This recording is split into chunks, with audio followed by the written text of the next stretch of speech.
Peter Crow Dog had only meant to water his sheep. The morning sun had barely kissed the red mesa tops when he guided his flock down the familiar trail toward Willow Creek, their hooves stirring dust clouds that hung in the still air like prayers, offered to the four sacred directions. What he found there would shatter the peace of the high desert forever and bind his life to a stranger's desperate act of love. The August heat was already building, even at dawn, promising another scorching day in the Colorado Territory. Peter walked with the easy stride of a man who knew every stone, every sagebush, every bend in the land that had been home to his people for generations. His grandfather had grazed sheep in these same valleys, following the ancient rhythms of seasons and weather, reading the sky like white men read their newspapers. At 35, Peter carried that same knowledge in his bones, along with the weight of being one of the few Navajo still allowed to live freely on land that once belonged entirely to his ancestors. His flock of 43 sheep moved in, the lazy, meandering way of animals who trusted their shepherd completely. The lead ewe, a grizzled old girl he called grandmother, picked her way carefully down the rocky slope, the others following in single file behind her. Peter's dog, a blue-eyed cattle dog mix named Ghost, ranged back and forth along the edges of the flock, keeping stragglers in line with the patient efficiency that came from years of partnership. The creek ran year-round, fed by springs higher, up in the mountains, and it had never failed him in the 5 years since he'd taken over this grazing area from his uncle. The water was clean and cold, even in the hottest months, flowing over smooth river rocks worn pale by countless seasons of snowmelt and summer storms. Cottonwoods grew thick along the banks, their leaves already showing the first hint of yellow that promised autumn wasn't far behind.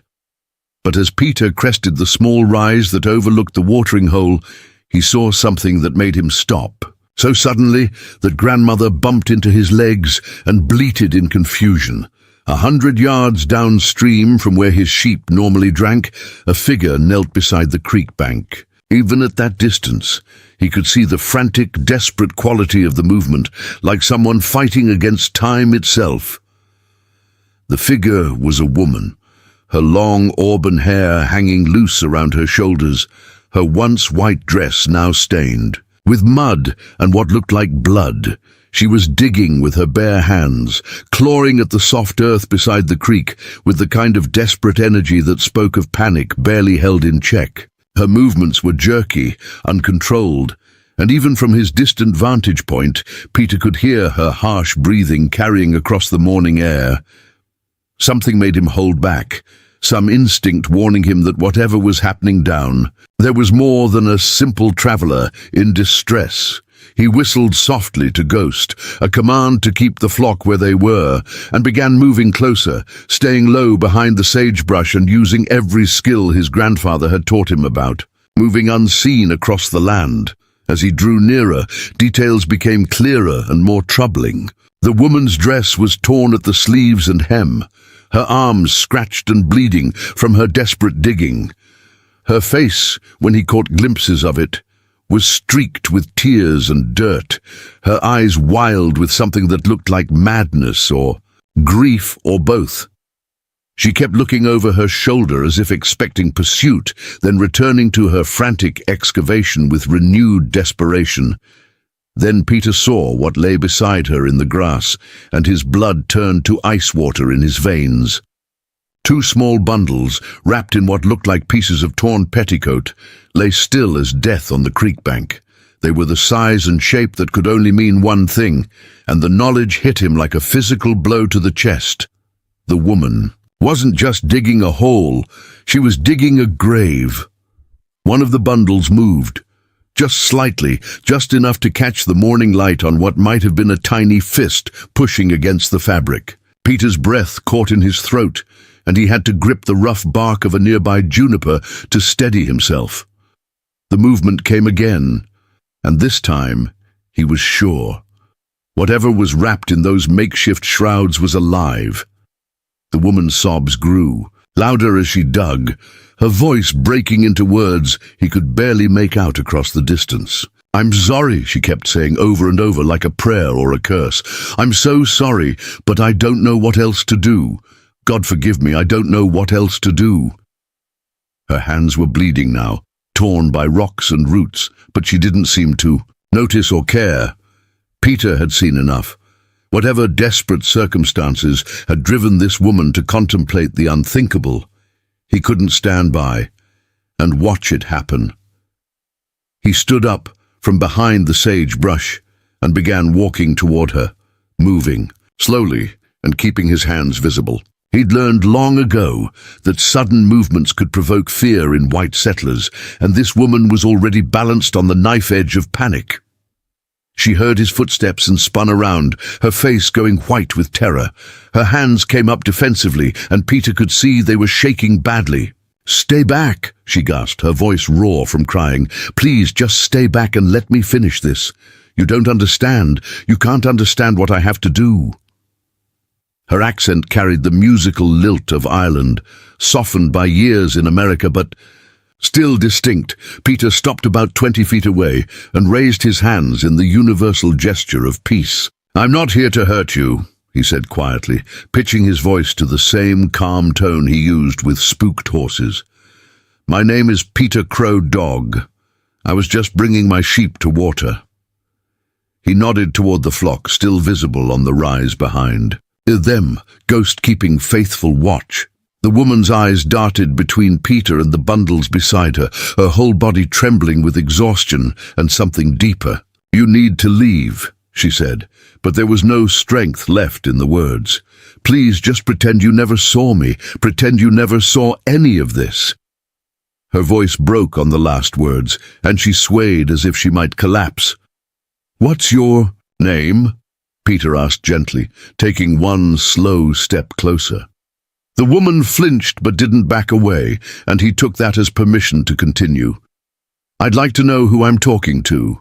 He kept his voice steady, conversational, the way his grandmother had taught him to speak to frightened animals. "Mary," she whispered after a long moment. "Mary O'Connor. And you shouldn't be here, Mr. Crow Dog. You shouldn't see this shame." Fresh tears began streaming down her face, cutting clean tracks through the dust and grime. "I was a good woman once. I was a God-fearing woman with a husband and a home and dreams for the future. But now look what I've become." Peter glanced again at the bundles, and this time he was certain he saw movement in both of them. Whatever Mary O'Connor thought she was doing, whatever desperation had driven her to this creek bank with a shovel and 2 tiny lives, the situation wasn't beyond hope. "Not yet, Mrs. O'Connor," he said, taking another careful step forward. "Those babies are still alive." The words hung in the air between them like a challenge, and he watched her face crumple with fresh anguish. "Whatever's happened, whatever brought you here, they're still alive and they still need their mother." "No," Mary said, shaking her head violently. "No, you don't understand. I can't keep them. I can't feed them. I have nothing, no husband, no money, no way to care for them properly. They'll starve slowly if I keep them, or freeze when winter comes, or die of some sickness I can't afford to treat. At least this way it would be quick, merciful." Her voice dissolved into sobs that shook her entire frame. Peter was close enough now to see the babies clearly, and his heart clenched at the sight. They were tiny, probably born within the last few days, with the fragile, translucent skin of newborns. Twins, by the look of them, both girls if he had to guess. One was crying weakly, a sound barely louder than a kitten's mewl. The other was quieter but breathing, her little chest rising and falling beneath the torn fabric. "When were they born?" he asked, kneeling down slowly beside the makeshift grave Mary had been digging. The hole was barely 2 feet deep, scratched, out of the hard earth with nothing but determination and desperation. It would never have been deep enough to hide what she intended to bury there. 3 days ago, Mary whispered. 3 days ago, my husband was alive, and we were planning names and thinking about adding a room to the cabin for the nursery. 3 Days ago I thought God was blessing us with a miracle after 5 years of empty arms and broken dreams. She looked down at her hands, still caked with dirt and blood. What happened to your husband? Peter asked gently. He'd learned that sometimes people needed to tell their story before they could accept help, needed someone to witness their pain before they could let go of it. Mary's face twisted with grief so raw it was painful to witness. "Mine collapse," she said. "Up at the Silver Creek operation north of here. Tunnel just gave way without warning. Buried 6 men, including my Patrick. One day he kissed me goodbye and told me he could feel those babies kicking. Said they were going to be dancers or maybe fighters. Next day the foreman came to tell me he was gone and the mine company was sorry for my loss." Her voice turned bitter on the last words. Peter nodded, understanding more now. He'd seen what happened to women left alone on the frontier, especially women with children to feed. The lucky ones had family to take them in or skills that could earn them a living. The unlucky ones faced choices that no one should ever have to make. "The company gave me $50, Mary continued, her words tumbling out now like water through a broken dam. $50 for a man's life, for 23 years of marriage, for all the dreams we'd built together. They said that was generous, more than they were required to give. $50 to bury my husband and figure out how to survive with 2 babies on the way." She gestured toward the cabin that was barely visible through the trees about half a mile upstream. "We were already behind on the mortgage before Patrick died. The bank's been patient, but patience doesn't last forever. Winter's coming, and I've got no money for food or fuel or anything else. I tried to find work, but who's going to hire a woman who's 8 months pregnant and liable to give birth any day?" Peter looked toward the distant cabin, taking in the details he'd missed before. The roof sagged in one corner, probably leaking. The chimney was cracked. Smoke would escape more than it would draw. The small vegetable garden was brown and withered, either from neglect or lack of water. It was the kind of place that looked barely habitable, even when times were good. "The babies came early," Mary went on, her voice growing quieter. 3 weeks early, and I was alone. No midwife, no doctor, just me and the pain and the fear. I almost died bringing them into this world, and for what? So they could starve slowly while I watch, helpless to save them. She looked down at the tiny bundles, her face breaking with love and despair in equal measure. "But they're beautiful," she whispered. "They're so beautiful and perfect, and they deserve better than what I can give them. They deserve parents who can feed them and clothe them and give them a chance at a real life, not a mother who can barely keep herself alive, who's about to lose even the roof over their heads." Peter reached out slowly and gently lifted one of the babies, the one who'd been crying. She was incredibly light, her skin cool to the touch, but not dangerously so. Her eyes opened at his movement, unfocused but alert, and he felt something shift in his chest at the sight. This was someone's daughter, someone's future, someone who deserved a chance to see what life might offer. "What are their names?" he asked, cradling the infant against his chest. His grandmother had always said that naming something gave it power, made it real in a way that silence couldn't touch. Mary's face crumpled again. "I haven't named them," she said. "I was afraid to name them, afraid it would make this harder. And then it already is. But I think about them as hope and faith sometimes, because that's what I had before they came, and what I lost after." "Hope and faith," Peter repeated, looking down at the baby in his arms. She had stopped crying and was looking up at him with the serious expression that newborns sometimes wore, as if they were still remembering something important from wherever they'd come from. "Those are good names, strong names." He looked back at Mary, who was watching him with an expression that mixed terror and desperate hope. "Mrs. O'Connor, what if there was another way? What if you didn't have to choose between keeping them and losing them? What if someone could help you? Find a path that saved all 3 of you?" Mary shook her head, but there was less conviction in it now. There is no other way. I've thought about this for 3 days straight, turned it over and over in my mind until I thought I'd go mad. There's no family to take us in, no skills I can sell, no way to make enough money to keep us all alive through the winter.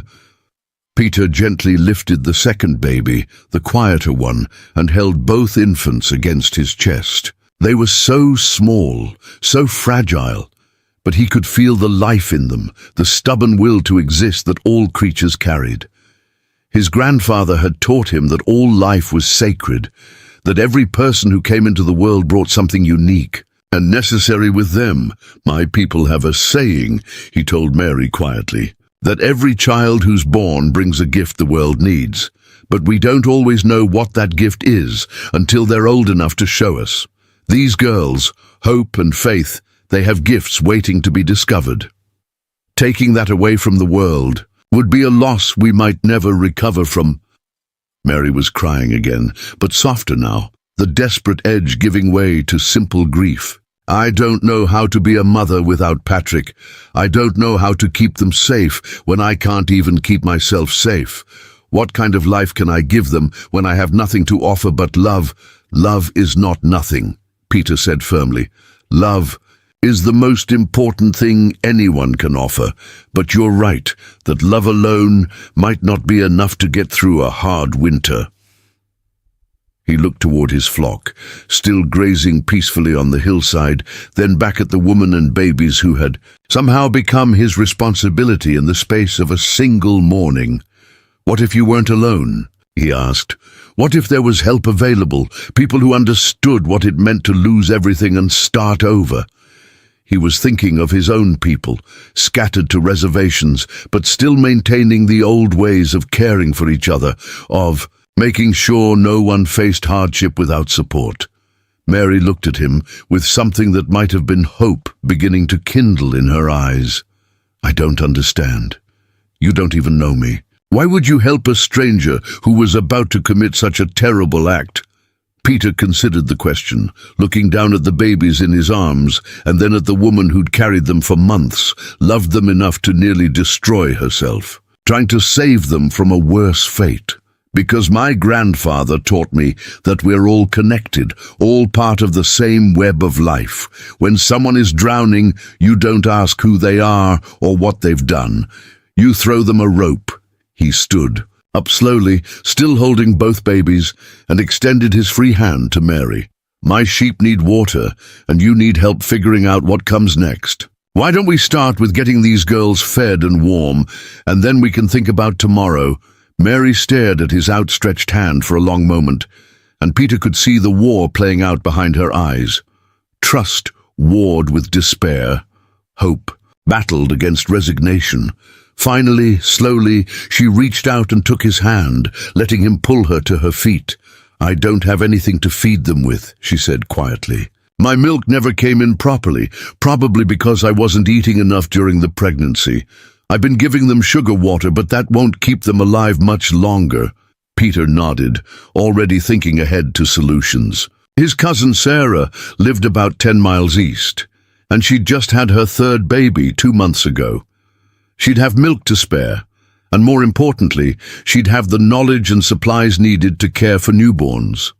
The Navajo community might be scattered and diminished, but they still took care of their own, and sometimes that circle expanded to include others who needed shelter. We'll figure it out, he told Mary, meaning it completely. Right now, let's get these babies somewhere warm and safe and get you something to eat. You look like you haven't had a proper meal in days. Mary laughed, but there was no humor in it. Days, try weeks. I've been saving every scrap of food for after the babies came, trying to make sure I'd be strong enough to care for them. Lot of good that did. Her voice trailed off as she looked at the shallow grave she'd been digging, and Peter could see the shame and horror creeping back into her expression. Don't, he said firmly. Don't go back to that dark place. You were desperate, alone, trying to make an impossible choice with no good options. But that's over now. You're not alone anymore. He shifted the babies carefully, making sure they were secure against his chest, then looked toward his flock. "I need to get my sheep watered and settled for the day," he said. "Can you walk as far as your cabin? We should gather whatever you need for the babies, and anything else you want to keep. Then we'll figure out the next step." The plan was forming in his mind as he spoke, pieces clicking into place with the certainty that came when something felt right down to the bone. Mary nodded slowly, wiping her face with her sleeve and leaving streaks of mud across her cheeks. "There's not much worth keeping. Some clothes for the babies, a few things that belonged to Patrick. The rest is just furniture and dishes that came with the place." She looked toward the cabin with an expression of profound sadness, as if she were already saying goodbye. Peter whistled to Ghost, a series of short, sharp notes that sent the dog into action. Within minutes, the flock was moving toward the creek, the sheep spreading out along the bank to drink their fill. Grandmother, as always, positioned herself where she could keep an eye on both the water and her human, her yellow eyes alert for any sign of danger. While the sheep drank, Peter found himself studying Mary O'Connor more closely. She was younger than he'd first thought, probably not much past 25, with the kind of delicate features that suggested she'd been pretty before hardship carved lines around her eyes and hollowed her cheeks. Her hands, torn and bloody from digging, were small, but showed calluses from hard work. This was not a woman who'd lived an easy life even before tragedy struck. "Mrs. O'Connor," he said gently, "can I ask you something personal?" She nodded, her attention focused on the babies he still held. "Where's your family? Parents, siblings, anyone who might help if they knew what was happening?" Her face closed, off, and he knew he'd touched on another source of pain. "Dead or might as well be," she said flatly. "My parents died in the potato famine when I was 16, came to America with my older brother, but he headed west for the goldfields, and I never heard from him again. Patrick's family disowned him. When he married an Irish Catholic girl, said I wasn't good enough for their precious son." The bitterness in her voice could have stripped paint. Peter nodded, understanding more of her isolation now. The frontier was full of people who'd been cut loose from their families and communities, set adrift by circumstance or choice to make new lives from nothing. Some thrived in that freedom, but others, like Mary, found themselves facing crises, with no safety net to catch them when they fell. "My people understand something about being displaced," he said quietly. "About having to start over in places that don't feel like home. About losing the connections that used to define who you were. But we also know something about building new families from the people who show up when you need them most." One of the babies, Hope or Faith, began to fuss, a thin cry that spoke of hunger and discomfort. Mary's face immediately tightened with worry and something that looked like shame. "She's hungry," she said. "They're both hungry, and I can't feed them properly. Maybe it would be kinder to—" She stopped herself, but Peter could see the dark. Thoughts trying to creep back in. "No," he said firmly, adjusting his hold on the babies to comfort the crying one. "We're not going back to that place. Hunger is a problem with solutions. Despair is just another kind of hunger, and it has solutions too. But first, we have to believe that solutions exist." He looked toward the cabin again, then back at Mary's exhausted face. "Here's what we're going to do," he said, his voice taking on the calm authority he used when directing his sheep through difficult terrain. "We're going to walk to your cabin and gather what you need for the babies. Then we're going to take you and these girls to my cousin Sarah's place, where there's food and milk and women who know how to care for newborns. After that, we'll figure out what comes next." Mary stared at him as if he were speaking a foreign language. "Why?" she whispered. "Why would you do that for strangers? What's in it for you?" The question came out harsh, skeptical, as if kindness without strings attached was something she'd never encountered before. Peter considered how to answer that, how to explain something that felt as natural as breathing to someone who'd apparently learned to expect the worst from life. "My grandmother used to say that we're all walking each other home," he said finally. "That every person we meet is on the same journey we are, just at a different place on the path. Sometimes we need help. Sometimes we give it. Today I give it. Tomorrow, maybe I'll need it." He whistled again to Ghost, signaling that it was time to move the flock away from the water. The sheep responded immediately, clustering together and beginning the slow migration toward the grazing area where they'd spend the heat of the day. Peter had been coming to this same routine for years, but today everything felt different, changed by the weight of two tiny lives in his arms and the broken woman walking beside him.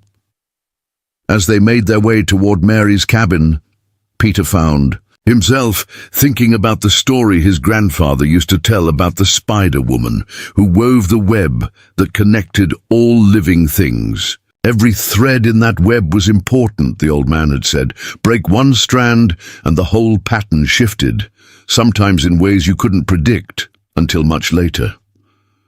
Looking at Mary O'Connor and the babies she'd almost buried by the creek, Peter wondered what new pattern was being woven. What changes this morning would ripple outward through their lives and the lives of everyone they touched. The cabin looked even more decrepit up close than it had from a distance, its weathered boards grey with age and neglect, the front porch sagging under the weight of a roof that had seen too many harsh winters.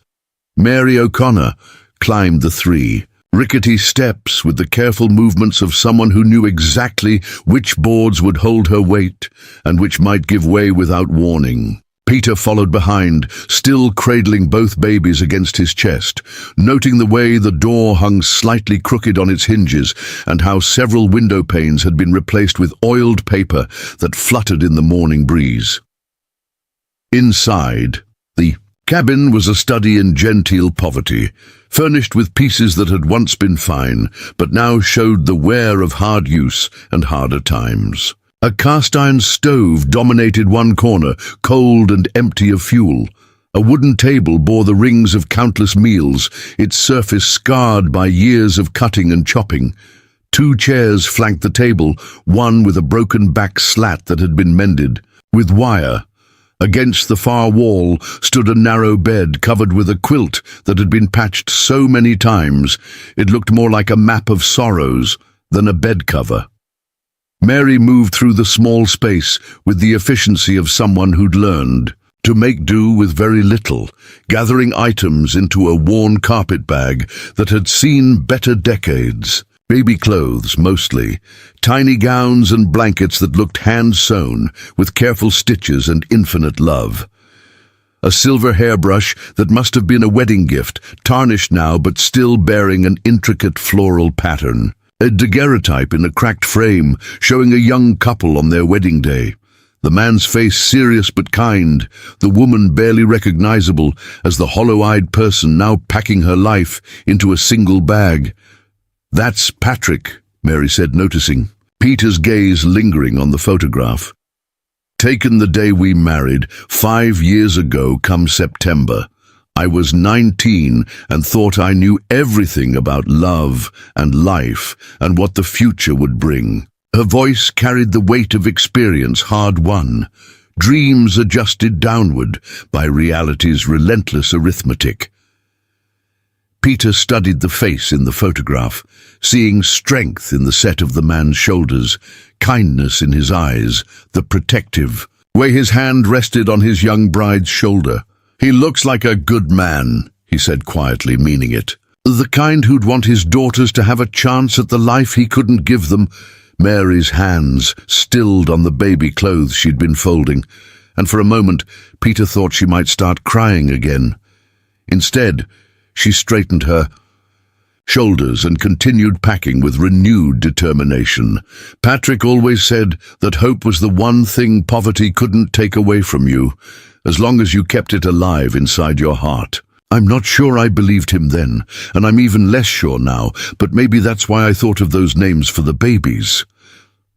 From the back corner of the cabin came a soft bleating sound, and Peter turned to see a nanny goat tethered near what must have been the back door. The animal was thin, her ribs showing through patchy fur, but her udder was full and her eyes bright with intelligence. Mary followed his gaze and nodded toward the goat with something that might have been pride. "That's Molly," she said. "Patrick bought her from a Mexican trader last spring. Thought fresh milk would be good for me during the pregnancy. She's been the only thing keeping me alive these past few weeks, her and the eggs from the 3 hens out back. I was going to turn her loose after—" Mary's voice trailed off as she realized what she'd been about to say. Peter looked at the goat with new interest, his mind already working through possibilities. Fresh milk would solve the immediate problem of feeding the babies, and goats were hardy animals, able to thrive on browse that would leave cattle thin and weak. "Would you be willing to bring her with us?" he asked. "My cousin Sarah lives on good grazing land, and Molly might be happier with other animals around." "You think she'd be welcome?" Mary asked, hope flickering in her voice. "I know it's a lot to ask, bringing not just myself and 2 babies, but a goat as well. Most people wouldn't want the extra burden." Her words carried the weight of rejection, of doors closed and help refused, of learning to expect disappointment as the natural state of things.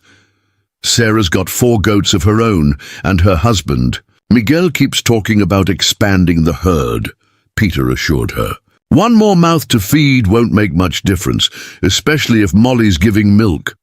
He shifted the babies carefully, noting that the quieter one, Faith, seemed to be sleeping more deeply while Hope continued to fuss intermittently.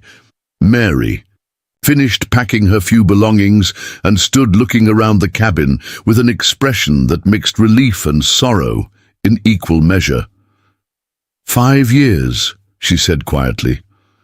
5 years of marriage. 5 years of planning and hoping and building a life together. And it all fits in one bag with room to spare. She picked up the carpet bag and slung it over her shoulder, then walked to the stove and opened the firebox to make sure it was cold and safe to leave. "Before we jump back in, tell us where you're tuning in from, and if this story touches you, make sure you're subscribed, because tomorrow I've saved something extra special for you." "Possessions aren't the same as a life," Peter observed, watching her perform these final domestic rituals. "A life is made of memories and love, and the connections between people. Those things don't pack into bags, but they don't get left behind either." He'd learned this lesson from his own people's forced relocations, the way families had managed to carry their essential selves across hundreds of miles, even when they had to abandon everything else. They gathered Molly from her tether, the goat following Mary with the patient devotion of an animal who understood she was loved and needed. The 3 hens pecked around the backyard, thin but still laying, and after a moment's hesitation, Mary scattered the last of her grain for them to find. "Maybe someone else will settle here eventually," she said. "Maybe the hens will be a welcome surprise."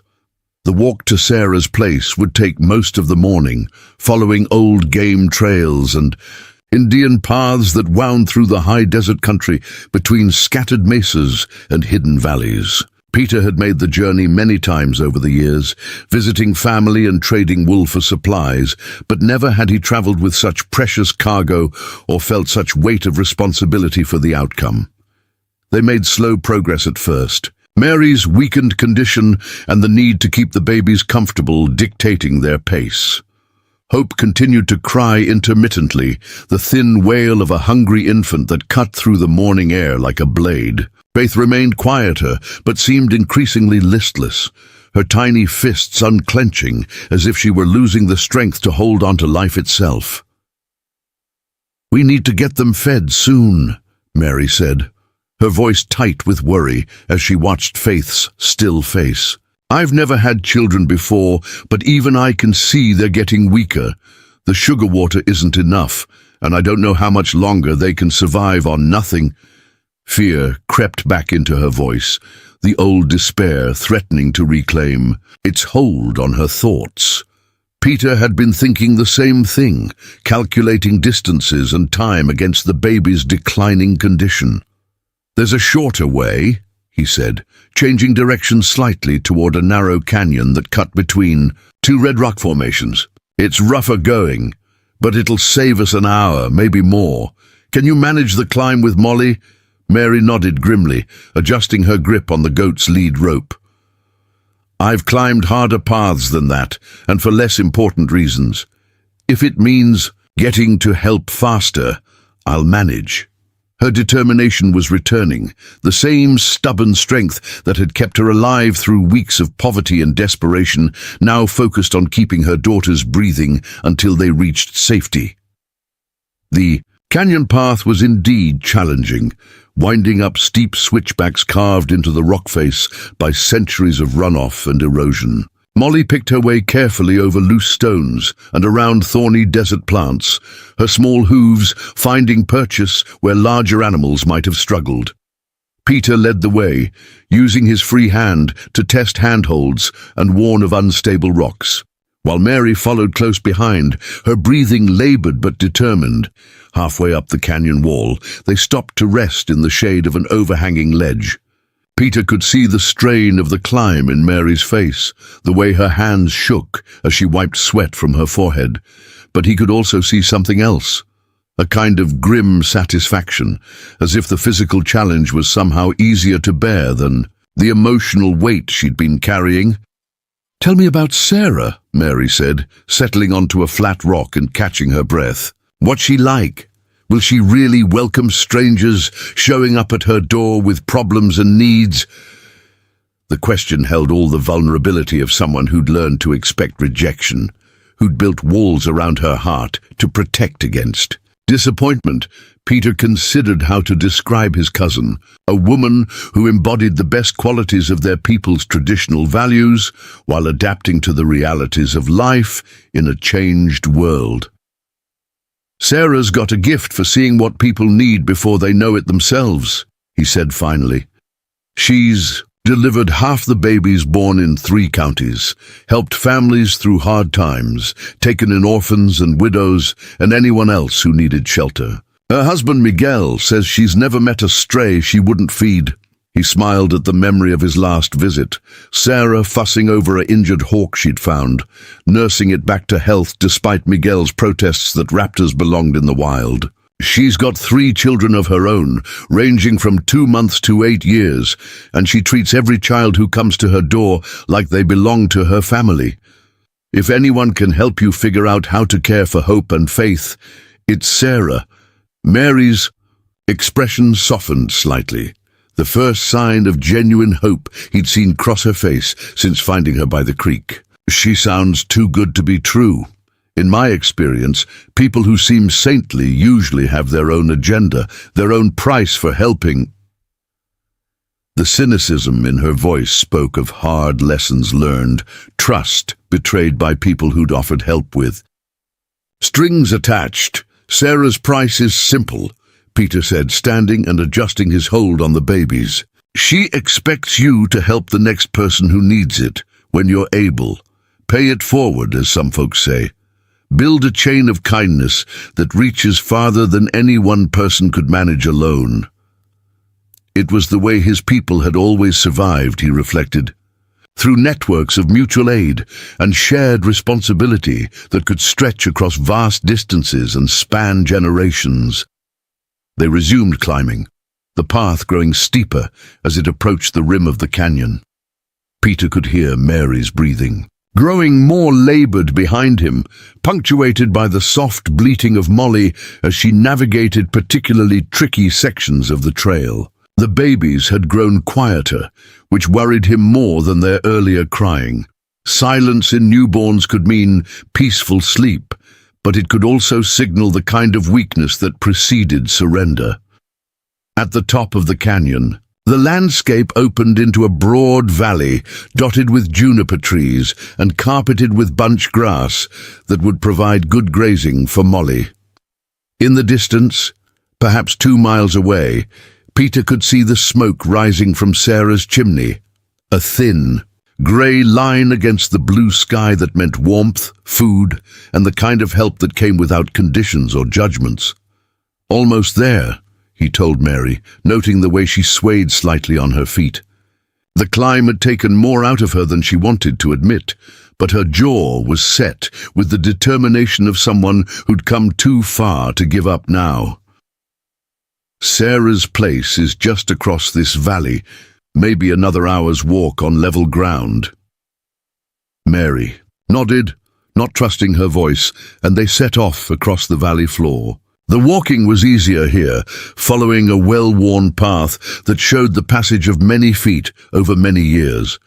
Game animals mostly, but also the occasional human traveler moving between settlements or visiting families scattered across the territory.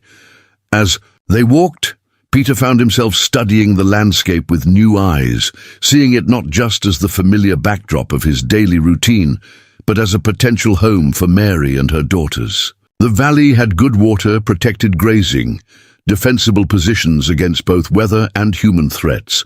It was the kind of place where a small family might make a sustainable life, given the right knowledge and support. "Mr. Crow Dog," Mary said quietly, breaking into his thoughts, "can I ask you something that might sound ungrateful?" She was looking straight ahead, not meeting his eyes, her voice carefully neutral, in the way of someone preparing to ask a difficult question.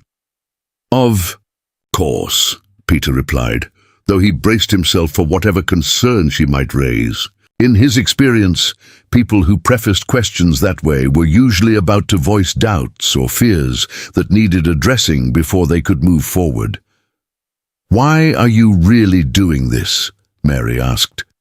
"I mean, I understand about helping strangers and paying kindness forward and all of that, but you're giving up your whole day, maybe more than that, for people you didn't even know existed this morning.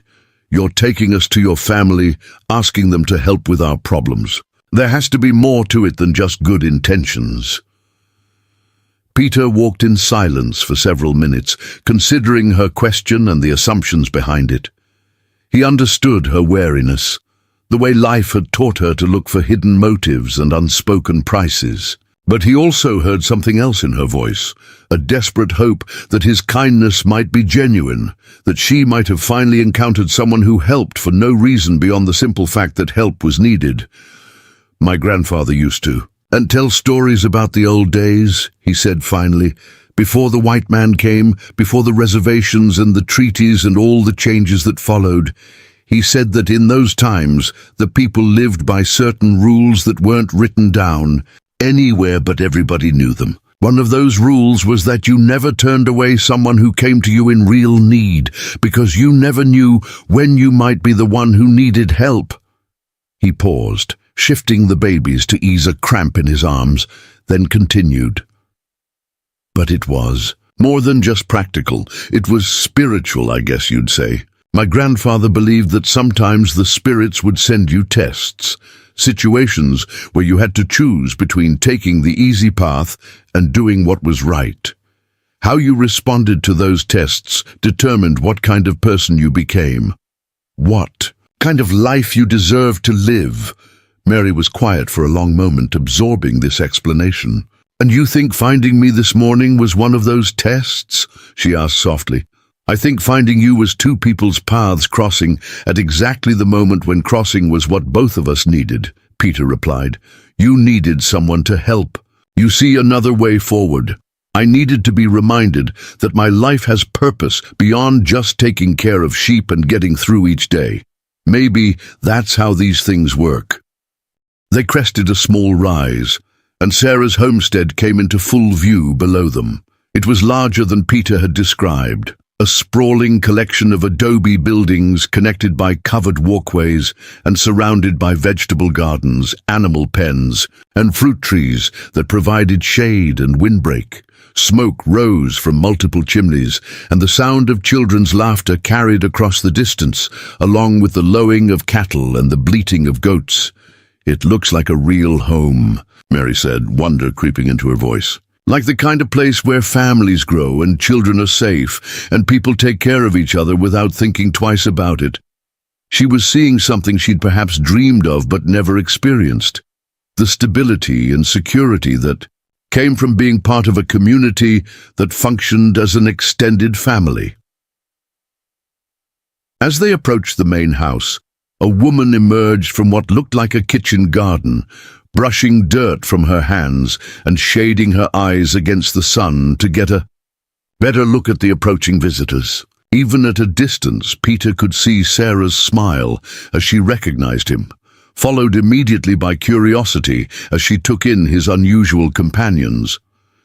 "Peter," Sarah called, her voice carrying the warmth of genuine affection. "What brings you this? Why so early in the day?"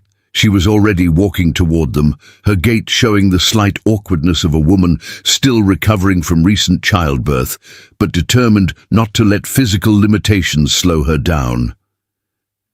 "I've got some folks who need help, Sarah," Peter called back. "New babies and a mother who's been through more than anyone should have to bear. Think you might have room at your table, and maybe some milk to spare."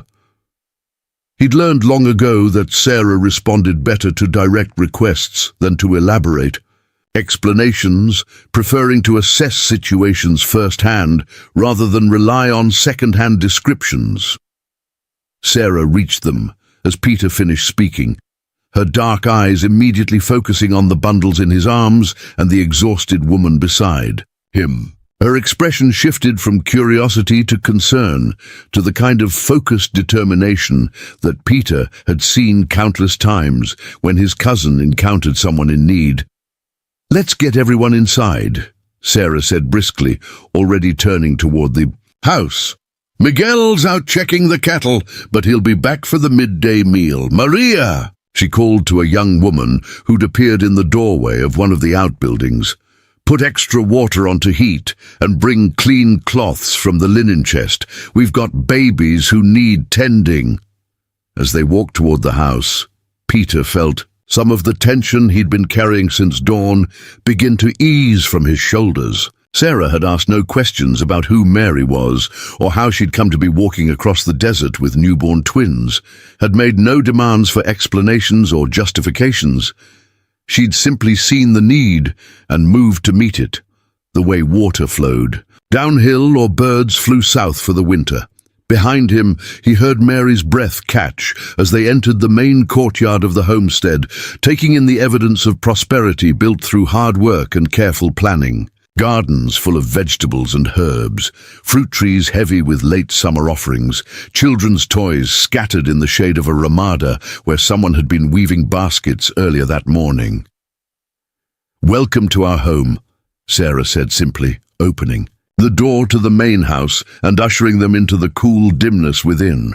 "Whatever brought you here, whatever you need, we'll figure it out together. That's what family does." And in that moment, Peter knew that Hope and Faith O'Connor had just found their first real chance at the future their mother had been willing to die to give them. Sarah's hands moved with the practiced efficiency of a woman who had delivered dozens of babies and nursed countless children back to health, her fingers gentle but sure as she examined Hope and Faith in the warm light of her kitchen. The adobe walls held the day's heat like a blessing, and the smell of fresh bread mingled with the medicinal herbs that hung in bundles from the wooden beams overhead. Mary sat in a chair beside the large wooden table, her exhaustion finally catching up with her now that the immediate crisis had passed, watching Sarah's face for any sign of alarm or concern. "They're smaller than they should be," Sarah murmured. More to herself than to anyone else, but their breathing is steady and their color is improving already. "When did you say they were born?" Her voice carried the authority of someone who had seen every variation of human frailty and strength, who could read the story of a difficult birth in the set of a baby's shoulders or the way their fingers curled. "3 days ago," Mary replied, her voice barely above a whisper. "Early morning, just before dawn. They came fast, faster than I expected, and I was alone. No midwife, no doctor, just me and the pain and the fear that I might die and leave them with no one at all." The memory brought fresh tears to her eyes, but these were different tears than the desperate ones she'd shed by the creek. Softer somehow, as if telling the story to someone who understood had robbed it of some of its power to hurt. Sarah nodded, her examination continuing as she checked the baby's reflexes and responses with the thorough attention of a professional healer. Early babies often struggle at first, but these girls have fight in them. Look how they grip my finger, how they turn toward warmth and sound. Those are good signs, signs of babies who want to live. She wrapped each infant carefully in clean blankets that smelled of lavender and sunshine, then looked up at Mary with eyes that held both compassion and determination. "The immediate problem is feeding," Sarah continued, settling into the chair across from Mary with hope cradled against her chest. "Peter mentioned your milk didn't come in properly, which happens more often than people talk about, especially when the mother has been under stress or not eating well. But that's a problem with solutions, and we happen to have the best solution right here." She gestured toward a door that led to what Peter assumed was a back room or pantry. As if summoned by her words, a woman emerged from that very door, carrying a baby who couldn't have been more than 2 months old. She was younger than Sarah, perhaps 25, with the kind of serene beauty that came from contentment rather than artifice. Her long black hair was braided with colored ribbons, and her simple cotton dress showed the practical elegance of someone who valued function over fashion. "Mary, this is my sister-in-law Helena," Sarah said by way of introduction. "Helena, we have 2 new babies who need feeding, and their mother needs rest and nourishment. Can you help?" The question was asked in the tone of someone who already knew the answer, who understood that in this household help was given as naturally as breathing. Helena smiled, an expression that transformed her face from merely pretty to genuinely radiant, and settled into a third chair without hesitation. "Of course," she said simply, reaching for faith with the confidence of someone who had held many babies. "I have more milk than little Carlos can use, and it seems the spirits have sent me exactly the reason why." Her English carried a slight accent that Peter recognized as Mexican Spanish, filtered through years of living among the Navajo. Peter watched this interchange with a mixture of relief and wonder, marveling at how quickly Mary had been absorbed into the rhythm of this household. No lengthy explanations had been required, no justifications or background stories. Sarah had simply assessed the need and mobilized the resources to meet it, as if caring for strangers was the most natural thing in the world. "You look like you haven't eaten in days," Sarah observed, her attention now focused on Mary's gaunt face and hollow cheeks. "Helena can manage the babies for now. Let's get some food into you before you collapse completely." She stood and moved toward the large stove that dominated one wall of the kitchen, lifting pot lids and stirring contents with the easy competence of someone who had been feeding large numbers of people for most of her adult life. Mary tried to protest, some ingrained sense of politeness warring with her desperate hunger, but Sarah waved away her objections with the brisk authority of someone who brooked no argument when it came to basic care. "Nonsense," she said firmly. "You can't take care of babies if you can't take care of yourself. And right now, you look like a strong wind would blow you away. Eat first, then we'll talk about what comes next." The meal that appeared before Mary was simple, but abundant. Fresh bread still warm from the oven, thick slices of cheese made from goat's milk, eggs scrambled with green chilies and onions, and a cup of coffee that was stronger and more flavorful than anything she'd tasted in months. Peter found himself with a similar plate, his own hunger awakening, as the aroma reminded him that he'd been too focused on the morning's crisis to think about his own needs. As they ate, children began appearing in the kitchen like flowers, drawn to sunlight, their curiosity about the visitors overcoming their natural shyness. The oldest, a boy of perhaps 8 with his mother's intelligent eyes and his father's sturdy build, hung back near the doorway until Sarah waved him forward with a smile that encompassed both encouragement and gentle correction. "This is my son Diego," Sarah said, her pride evident in her voice. "Diego, these are our guests, Mr. Crow Dog and Mrs. O'Connor, and the two babies are Hope and Faith. Can you say hello properly?" The boy stepped forward with the careful dignity of a child who had been taught that courtesy was not optional, offering a small bow that managed to be both formal and utterly natural. "Welcome to our home," Diego said, his English precise but carrying the same faint accent as his aunt's. "Mama says that all children belong to all families, and all families belong to each other. So I guess that makes us related now." His logic was irrefutable in the way that only child logic could be, cutting through complexities that adults might spend hours debating. Two younger children followed Diego's lead, a girl of perhaps 5, and another boy who couldn't have been more than 3, both offering their own versions of greeting with the unself-conscious charm of small children who had been raised to see strangers as friends they simply hadn't met yet. Mary's face softened as she watched them, and Peter could see some of the protective wool she'd built around her heart beginning to crack. "How do you do it?" Mary asked quietly, her voice directed at Sarah but her eyes still on the children, who had already returned to their games, having satisfied their curiosity about the newcomers. "How do you make it look so easy, taking in strangers and making them feel like family? Where I come from, people barely help their own relatives, let alone people they've never seen before." Sarah paused in her serving, considering the question with the seriousness it deserved. "I suppose it's because we've learned that the line between family and stranger is thinner than most people think," she said finally. "My husband Miguel and I, we came here with nothing but what we could carry and the willingness to work hard. Peter's people took us in when we had nowhere else to go, shared their knowledge and their resources until we could stand on our own feet."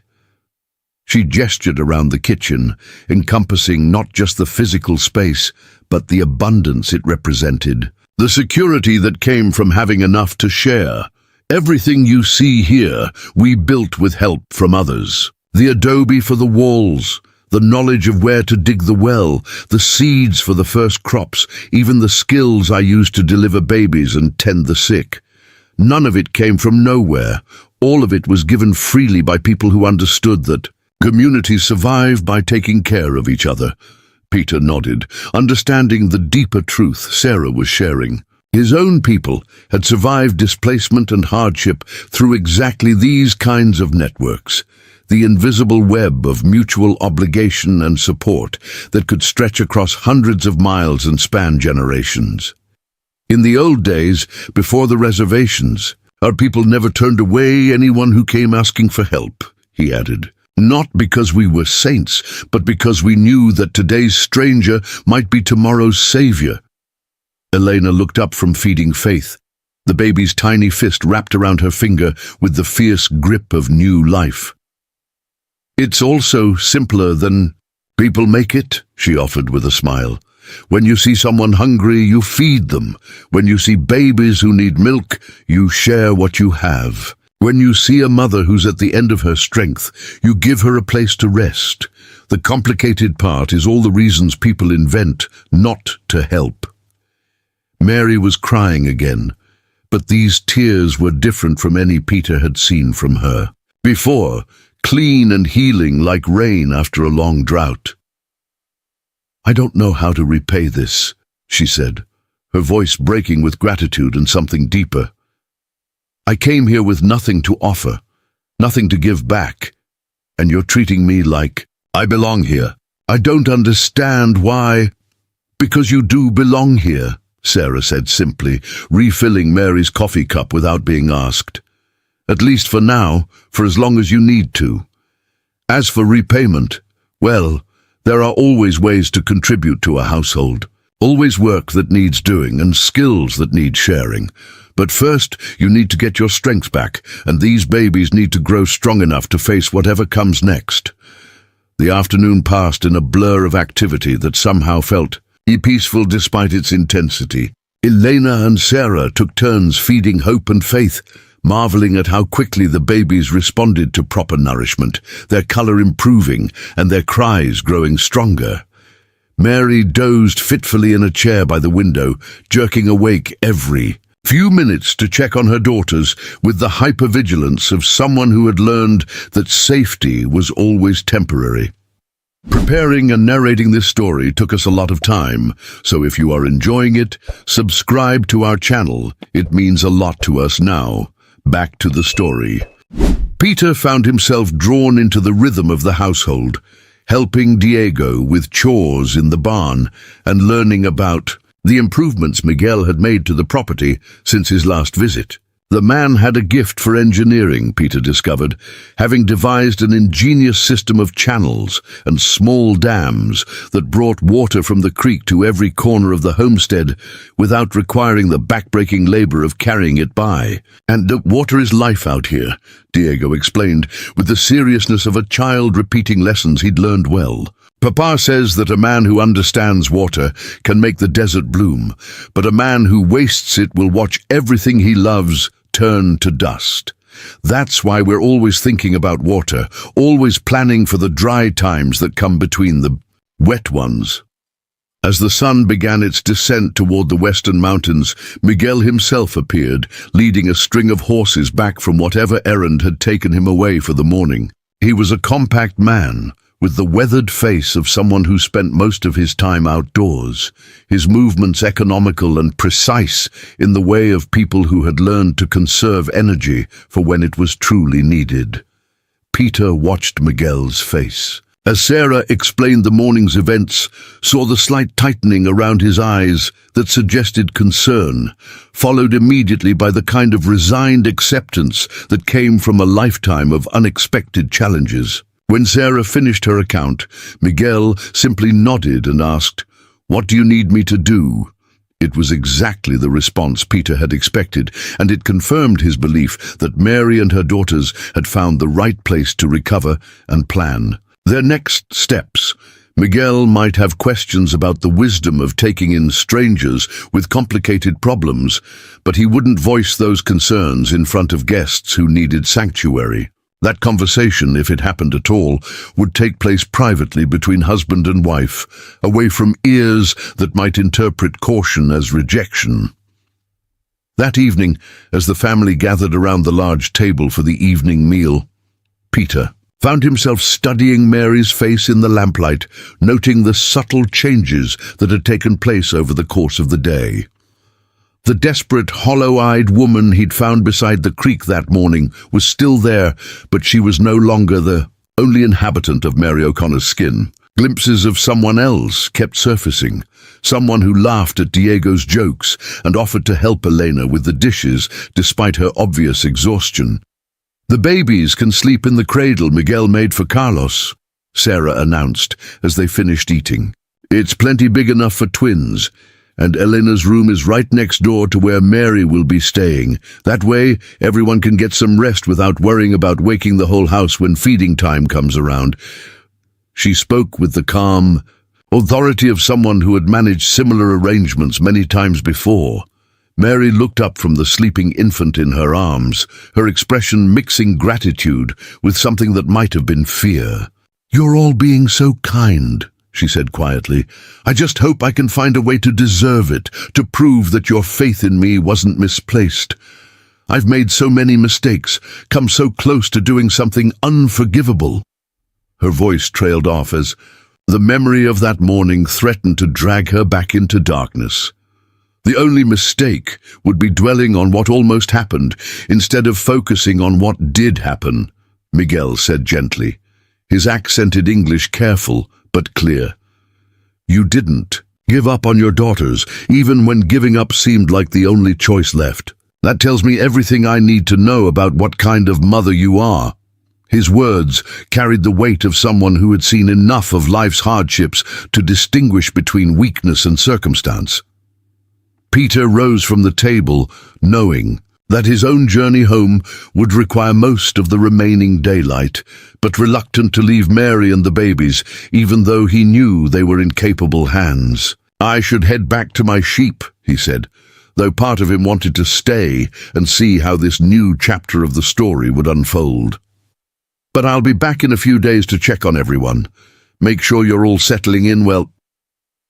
Mary stood shifting hope to one arm so she could extend her hand to him in farewell. Mr. Crow Dog, I don't have words for what you've done today. You saved 3 lives when you could have just minded your own business and gone about your day. I won't forget that kindness, and neither will hope and faith when they're old enough to understand. Her handshake was firm, her eyes clear for the first time since he'd known her. As Peter walked back through the gathering darkness toward his waiting flock, he found himself thinking about the strange turns life could take, how a simple task like watering sheep could lead to moments that changed everything for everyone involved. Behind him, lamplight glowed warm in the windows of Sarah's house, and he could hear the faint sound of Helena singing a lullaby in Spanish, her voice carrying across the night air like a promise that some sanctuaries were real, some kindness came without conditions, and some rescues lasted longer than a single desperate morning by a creek. 3 weeks had passed since Mary O'Connor first crossed the threshold of Sarah's homestead, and the transformation was nothing short of miraculous. The hollow-cheeked, desperate woman who had been prepared to bury her own children by Willow Creek had given way to someone who bore only passing resemblance to that broken soul. Mary's face had filled out from regular meals and the kind of deep sleep that came from knowing her daughters were safe and well fed. Her hair, no longer lank with despair and neglect, caught the morning light as she worked alongside Helena in the vegetable garden, her laughter mingling with the other women's as they shared stories and secrets in the way that women do when they find themselves unexpectedly bonded by circumstance. Hope and faith had thrived under the combined care of their mother and Helena, growing rounder and more alert with each passing day. Their cries had strengthened from the weak mewling of near starvation to the robust demands of healthy infants who expected the world to respond to their needs with appropriate haste. Faith had developed a habit of gripping whoever was holding her with surprising strength, as if she had learned early that holding on was essential to survival. Hope, true to her name, seemed to find wonder in everything around her, her dark eyes tracking movement and light with the focused attention of someone already eager to understand her surroundings. The morning routine had become as natural as breathing. Mary would rise before dawn to help Helena prepare the day's bread, the two women working in comfortable silence, while the baby slept in the large cradle Miguel had expanded to accommodate 2 growing infants. Sarah would emerge from her own room to begin the complex choreography of feeding a household that seemed to expand and contract with the needs of whoever required shelter. Her movements efficient but unhurried, a woman who had learned to find peace in the rhythm of caring for others. But on this particular morning, the peaceful domesticity was shattered by the sound of hoofbeats approaching at a gallop, urgent and unscheduled in a way that immediately set everyone on edge. Miguel appeared in the kitchen doorway, his face grim with the expression of a man who had learned to recognize trouble by the sound it made arriving. "Riders coming hard from the east," he announced, his hand resting unconsciously on the knife. At his belt, 3 of them, maybe 4, and they're not slowing down like people who mean to ask permission to enter. "Sarah, get the children to the back room. Mary, you and Helena take the babies and go with them." His voice carried the calm authority of someone who had faced threats before and knew that survival often depended on preparation rather than a courage. Mary felt her blood turn to ice water as the old terror crashed back over her like a wave. She had allowed herself to believe, during these weeks of safety and routine, that perhaps her past had been left behind with her abandoned cabin and the shallow grave she had never finished digging. But some part of her had always known this moment would come, had been waiting for it like a shoe that must eventually drop. "It might not be anything," Sarah said, but her voice lacked conviction, as she moved to gather the smaller children, with the swift efficiency of a mother who had learned to prepare for the worst while hoping for the best. Travelers, maybe, or someone looking for Miguel about business. Even as she spoke, her hands were checking that the older children knew where to go and what to do, the practiced movements of someone who lived on a frontier where safety was always conditional. Through the kitchen window, Mary could see the dust cloud raised by the approaching riders, and something in the way they rode spoke of purpose rather than casual travel. They moved like men who knew exactly where they were going and what they intended to do when they got there, with the kind of determination that brooked no interference or delay. Helena was already lifting Faith from the cradle, her movements quick but gentle as she wrapped the baby in a soft blanket and handed Hope to Mary. "The back room has a hidden panel that leads to the root cellar," she said quietly, her voice steady despite the fear that flickered in her eyes. "If anything happens, if you hear shouting or sounds of trouble, take the babies and go through that panel. Wait there until someone you trust comes to get you." Mary nodded, but part of her mind was already racing ahead to darker possibilities, calculating distances and escape routes with the desperate clarity of someone who had been hunted before. If these riders were who she feared they might be, if somehow word of her presence here had reached the wrong ears, then her sanctuary was about to become a trap that endangered everyone who had shown her kindness. The hoofbeats grew louder, and through the window, Mary could see the riders clearly now. 4 men on horses that showed signs of hard travel, their clothes dusty and their faces set with the kind of grim determination that spoke of official business or personal vengeance.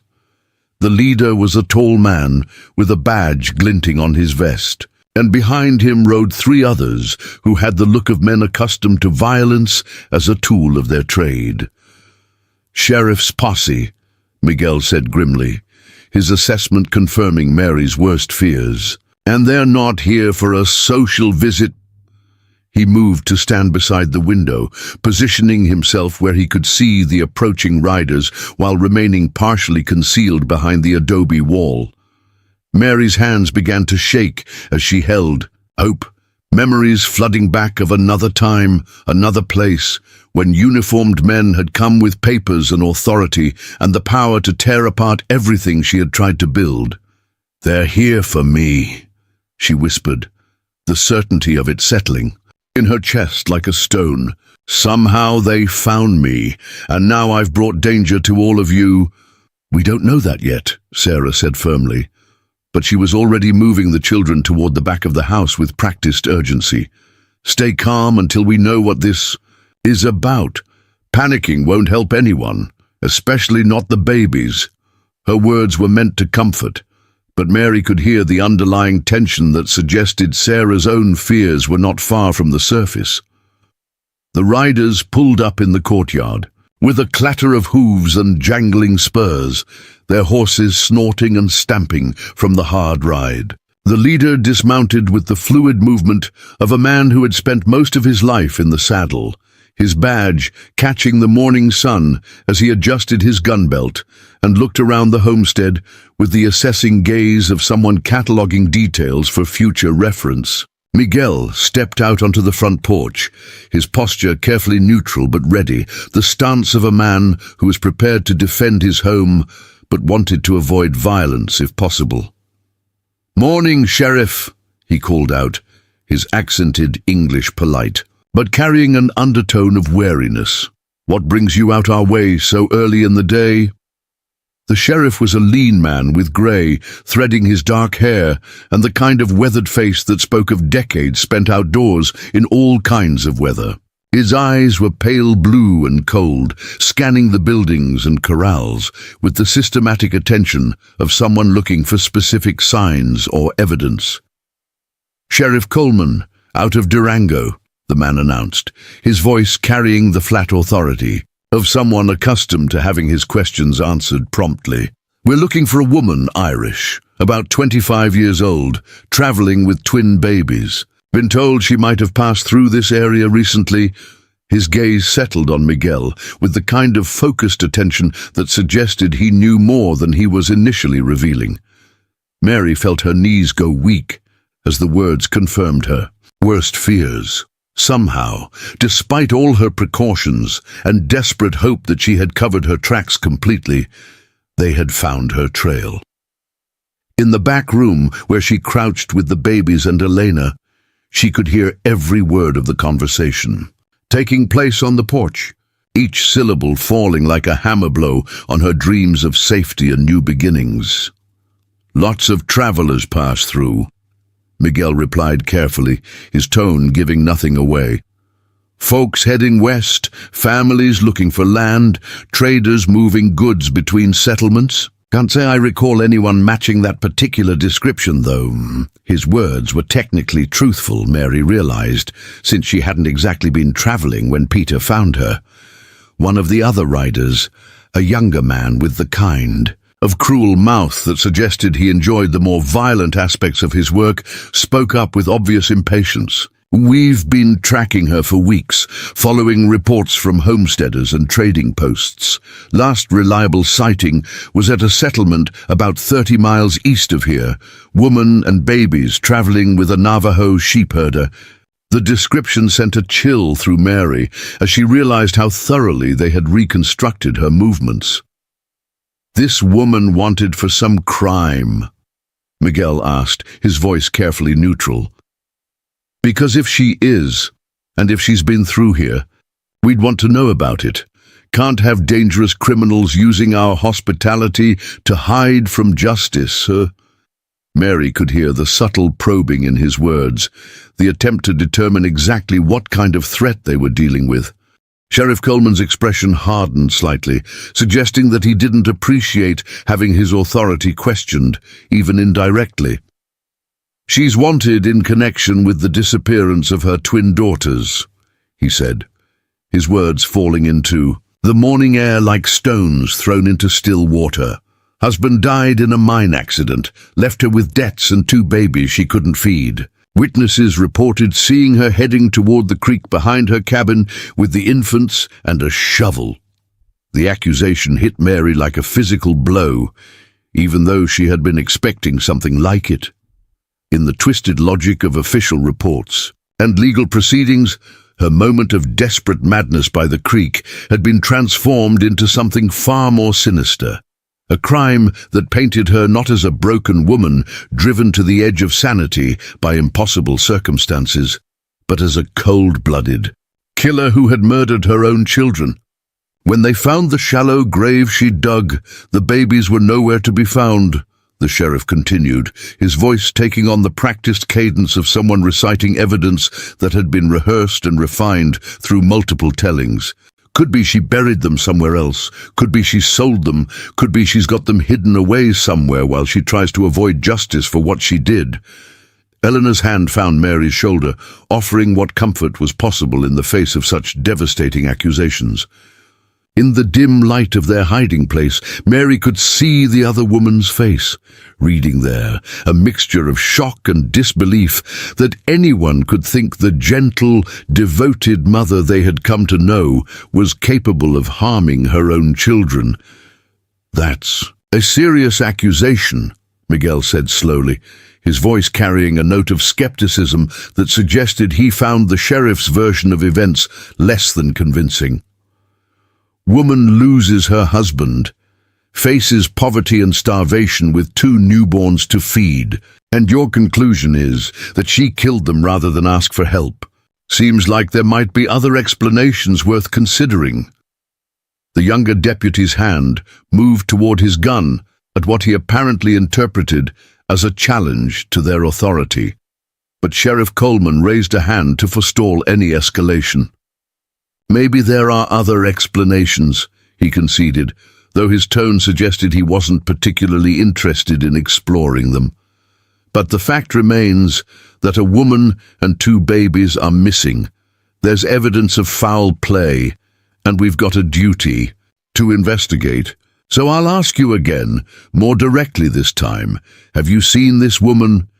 Through the crack in the door panel where she was hidden, Mary could see Miguel's face as he considered his response, weighing loyalty against legal obligation, measuring the cost of truth against the price of deception. She held her breath, knowing that whatever he said next would determine whether her sanctuary held or whether she would be dragged back to face charges for a crime that existed only in the imagination of people who had never faced truly impossible choices. "I've seen a lot of women over the years," Miguel said finally, his words chosen with careful precision. "Most of them were mothers trying to keep their children safe in a world that doesn't make that easy. If I had seen a woman in the kind of desperation you're describing, my first thought wouldn't be to turn her over to the law. My first thought would be to help her find a better path forward." Sheriff Coleman's eyes narrowed as he processed this response, clearly understanding that Miguel was dancing around the truth without quite lying outright. "That's a noble sentiment," he said, his voice taking on a harder edge. "But the law is the law, and obstruction of justice is a serious crime. If you're harboring a fugitive, if you know something about this woman's whereabouts and you're not sharing that information, you could find yourself facing charges alongside her." The threat hung in the air like smoke from a fire that threatened to consume everything Mary had found in this place of refuge. She looked down at Hope and Faith, sleeping peacefully despite the danger that surrounded them, and felt the familiar weight of impossible choices settling on her shoulders. Stay hidden, and let the people who had saved her face legal consequences for their kindness, or surrender herself and trust that somehow the truth would be enough to protect her daughters. Diego's voice suddenly broke the tension from somewhere, near the front of the house, high and clear, with the kind of innocent curiosity that only children possessed. "Papa, why are these men being mean to you? Did we do something wrong?" His appearance seemed to catch the sheriff and his deputies off guard, reminding them that their confrontation was taking place in front of children who might later repeat what they heard to others. Miguel's voice softened as he addressed his son, though Mary could hear the underlying tension that remained. "These men are just asking some questions, mijo. Nothing for you to worry about. Why don't you go help your mama with breakfast?" But Diego, with the stubborn curiosity of an 8-year-old, showed no signs of retreating. "Are you looking for the lady with the babies?" Diego asked, his question innocent but devastating in its implications. "The one who cries sometimes at night but smiles when she thinks no one is watching. She's really nice, and the babies are getting fat and healthy since Helena started feeding them." His words painted a picture of the Mary that the household had come to know, but they also confirmed beyond doubt that she was indeed hiding somewhere on the property. Sheriff Coleman's expression shifted from suspicion to grim satisfaction as Diego's innocent revelation confirmed what he had already suspected. "Out of the mouths of babes," he murmured, then raised his voice to address the homestead at large. "Mary O'Connor, I know you're here somewhere, and I know you can hear me. Come out now with the babies, and we can settle this without any more trouble for these good people who've been sheltering you." In her hiding place, Mary felt the walls of her sanctuary closing in around her, the safety and peace she had found here dissolving like morning mist before the harsh light of legal reality. Hope stirred in her arms, as if sensing the tension, her small face scrunching with the beginnings of a cry that would betray their location beyond any possibility of denial.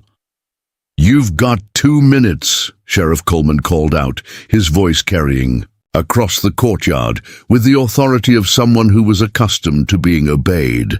2 minutes to come out voluntarily, or we start searching every building on this property, and if we have to come looking for you, if these people suffer consequences because they chose to hide a fugitive, that's going to be on your conscience, along with everything else." Helena squeezed Mary's hand, offering what comfort she could in the face of an impossible situation. "Whatever you decide," she whispered, Whatever happens next, know that you've been a blessing to this household, not a burden. These babies of yours, they've brought joy and purpose that we didn't know we were missing." Her words were meant to provide strength, but they only made Mary's choice more agonizing. The seconds ticked by with the remorseless precision of a clock, counting down to Judgment Day, each moment bringing Mary closer to a decision that would determine not only her own fate, but the futures of everyone who had shown her kindness. Outside, she could hear the sheriff's men growing restless, their horses stamping and snorting, as if sensing the tension that filled the morning air like electricity before a storm. Mary O'Connor stepped out from the shadows of the back room. With faith in her arms and hope nestled against her shoulder, her chin raised with the kind of quiet dignity that comes from having nothing left to lose. The morning sun caught the auburn highlights in her hair, and despite the fear that tightened her features, there was something unbroken in her posture, something that spoke of a woman who had walked through hell and emerged with her soul intact. "Sheriff." Coleman's hand moved instinctively toward his gun as she appeared, then stopped as he took in the sight of the two healthy, well-fed babies she carried.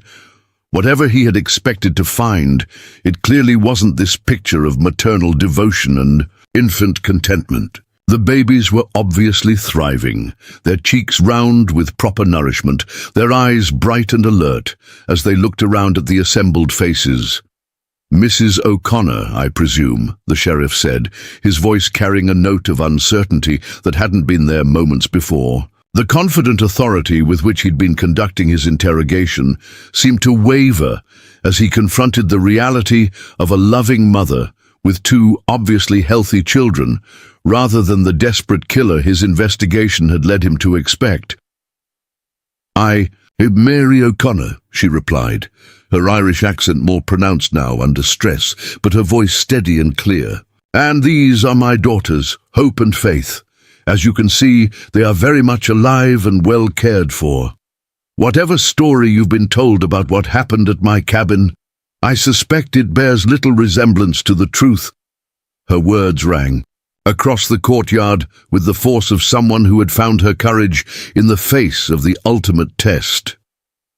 The younger deputy, who had been so eager for violence earlier, now looked confused and somewhat disappointed, as if the anticlimax of finding living babies instead of evidence of murder had robbed him of the dramatic confrontation he'd been anticipating. "But the grave," he said, his voice lacking conviction. "We found the shallow grave you dug, and the babies were gone." Mary's face tightened with pain at the memory, but she didn't flinch from the accusation. "I dug that hole in a moment of despair, when I thought my daughters would starve slowly in my arms, and I had no way to feed them or keep them warm through. The coming winter, it was the darkest moment of my life, and not one I'm proud of, but I couldn't go through with it. I couldn't harm them, even to spare them what I thought would be a worse fate." Sarah stepped forward from where she had been. Standing in the doorway, her own children clustered protectively behind her skirts. "Sheriff Coleman," she said, her voice carrying the authority of a woman who had delivered more babies than most doctors and had seen enough of human nature to recognize truth when she heard it. "Does this look like a woman who has harmed her children? Do these babies look neglected or abused to you?" Sheriff Coleman studied Mary's face with the assessing gaze of someone who had spent years learning to distinguish between truth and deception, between genuine remorse and calculated performance. "People can put on a good show when they need to," he said, but there was less certainty in his voice now. "The fact remains that you disappeared from your cabin under suspicious circumstances, and there are questions that need answering." "Then ask your questions," Mary replied, shifting Faith to a more comfortable position and meeting the sheriff's gaze directly. "I have nothing to hide, no lies to maintain. I nearly made a terrible mistake in a moment of desperation, and I thank God every day that I found the strength to pull back from that edge.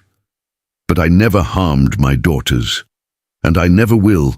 Miguel had been listening to this exchange with growing incredulity, and now he spoke up with the controlled anger of a man who had seen too much injustice disguised as law enforcement. "Sheriff, you rode out here with a posse based on what exactly? Rumors and assumptions? The testimony of neighbors who saw a woman at her lowest point and decided to assume the worst rather than offer help?"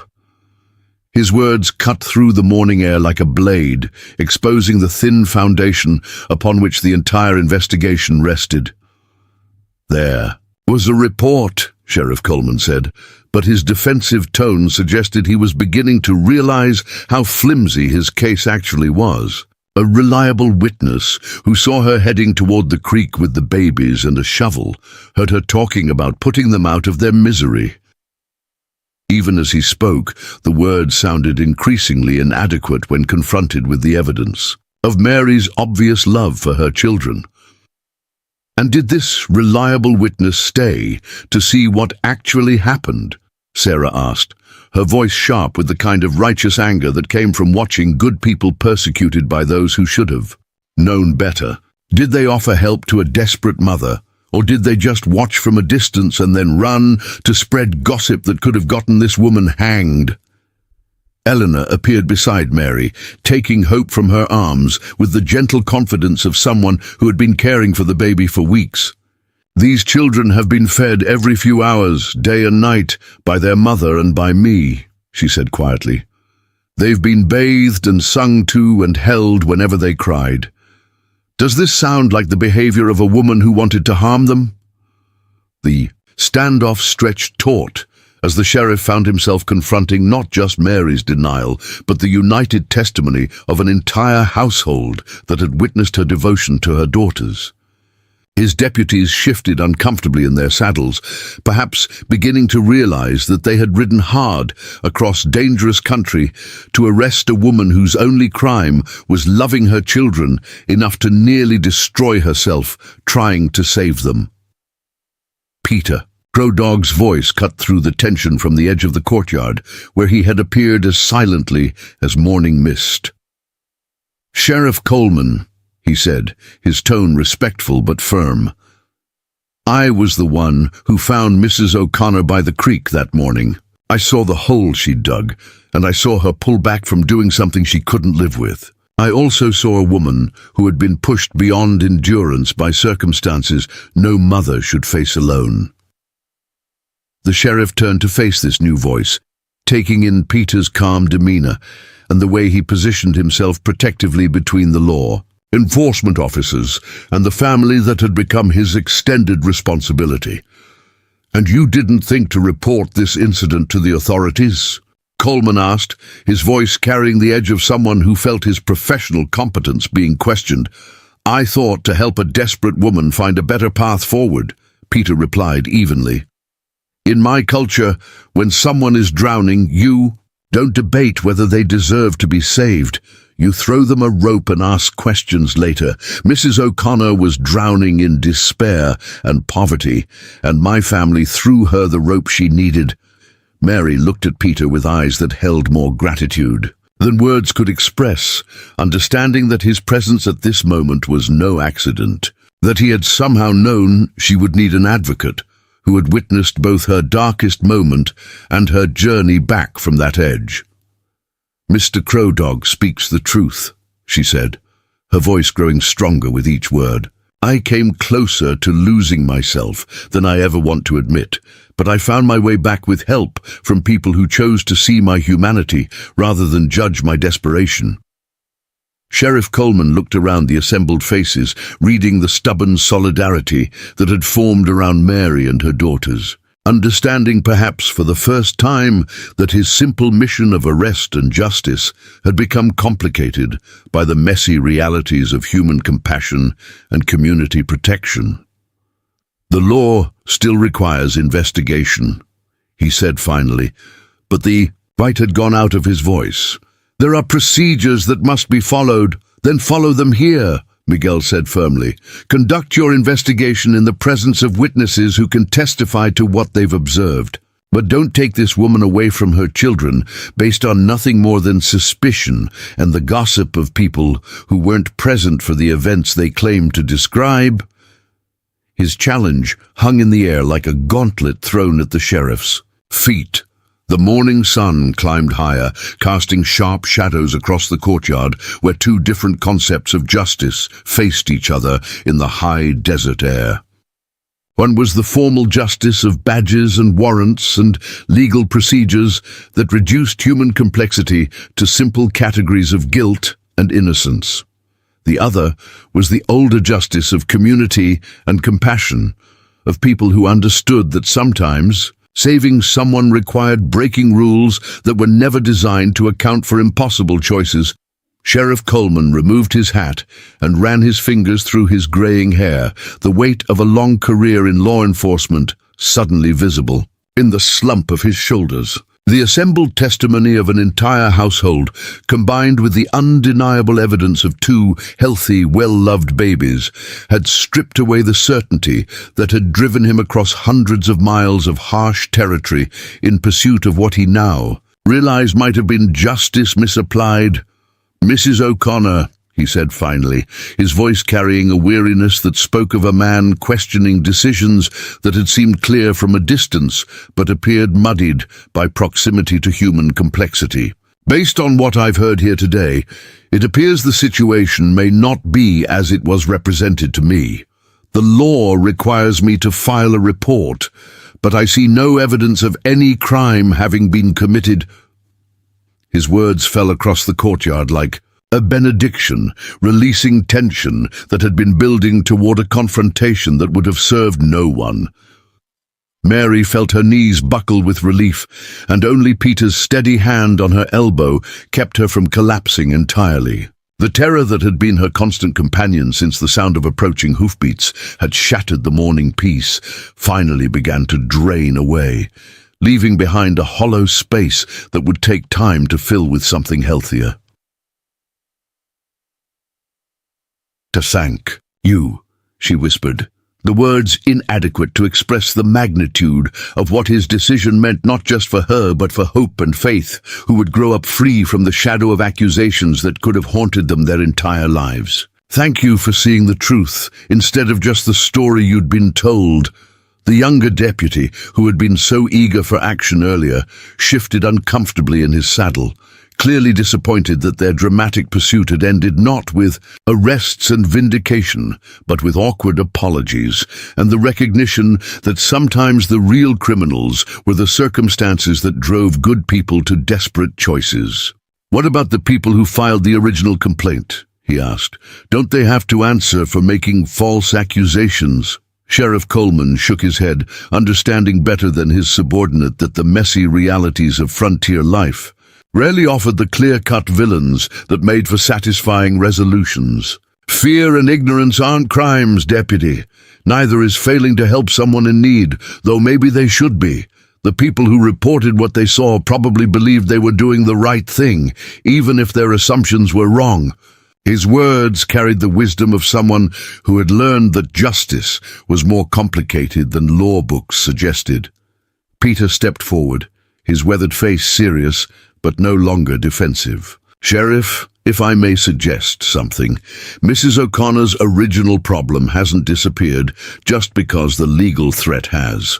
She still has no home to return to, no means of supporting herself and her daughters. The community that was so quick to judge her might not be eager to welcome her back, even now that her innocence has been established."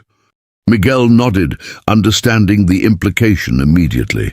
What Peter's saying is that Mrs. O'Connor needs more than legal vindication. She needs a future, a place where she and her children can build something lasting. And we'd like her to consider making that place here with us. His invitation carried the weight of a family decision that had clearly been discussed and agreed upon before this moment arrived. Mary looked around at the faces of the people who had sheltered her in her darkest hour, who had stood between her and the law, when that law threatened to destroy her family based on misunderstanding and fear. Sarah's calm strength, Helena's gentle compassion, Miguel's quiet determination, and Peter's unwavering belief that helping others was not just duty, but privilege. All had combined to create something she had never experienced before. Unconditional acceptance. "I don't know what I could offer in return," Mary said, her voice thick with emotion. "I have no money, no possessions beyond what I carry, no skills that couldn't be found elsewhere more easily. You'd be taking on not just me, but 2 babies who will need years of care and support before they can contribute anything to the household." Her words carried the humility of someone who had learned not to assume she deserved kindness. Sarah laughed, the sound bright and genuine in the morning air. "Mary, in the past 3 weeks you've helped with cooking, cleaning, gardening and childcare. You've mended clothes, tended sick animals, and taught Diego how to read better than his previous teacher ever managed. If that's what you call having nothing to offer, I'd hate to see what you think constitutes being useful."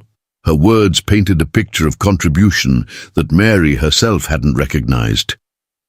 Helena shifted Faith to one arm and reached out to squeeze Mary's hand with her free fingers.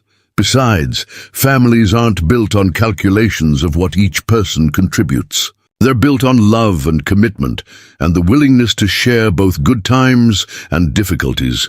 Hope and faith have brought joy to this household, and you've brought wisdom born from surviving hardships that would have broken weaker people. Sheriff Coleman cleared his throat, reminding them all that official business remained to be concluded. "Mrs. O'Connor, for the record, do you wish to remain here of your own free will, or do you prefer to return to your previous residence? I need to include your intentions in my report to satisfy the territorial authorities." His question was purely procedural, but Mary understood that her answer would determine not just the legal resolution, but the direction of her entire future. "I wish to remain here," Mary said clearly, her voice carrying across the courtyard with the strength of someone who had found her anchor after months of drifting. "These people have shown me and my daughters more kindness than I knew existed in the world. If they'll have us, this is where we want to build our lives." The declaration felt like both an ending and a beginning, the final closing of one chapter and the confident opening of another. Diego had been listening to this adult conversation with the patient attention of a child who understood that important decisions were being made, and now he stepped forward with the solemn dignity that seemed to characterize everything he did. "Does this mean hope and faith are going to be my sisters now?" he asked, his question cutting through the formal legal language to the heart of what the arrangement actually meant. Mary knelt down to Diego's eye level, still holding Hope against her shoulder, while Helena managed Faith nearby. "If that's what you'd like," she said gently, "they'll need a big brother to teach them about this land and help them grow up strong and smart. Do you think you're ready for a job that important?" Her words transformed the complex adult negotiation into something a child could understand and embrace. "I've been ready my whole life," Diego replied with the absolute certainty that only children possessed. "I always wanted siblings, and now I get 2 at once. Plus, they're going to need someone to show them how to ride horses and catch fish and all the important things that grown-ups forget to teach." His enthusiasm was infectious, spreading smiles across faces that had been tense with worry moments. Before, Sheriff Coleman mounted his horse, his deputies following suit with expressions that ranged from confusion to grudging acceptance of how their dramatic pursuit had resolved into something resembling a family reunion. "Mrs. O'Connor, I'll file my report indicating that you and your children are safe and well cared for in the custody of the Herrera family. Unless circumstances change dramatically, I don't expect you'll be hearing from territorial law enforcement again." His words carried the finality of official closure.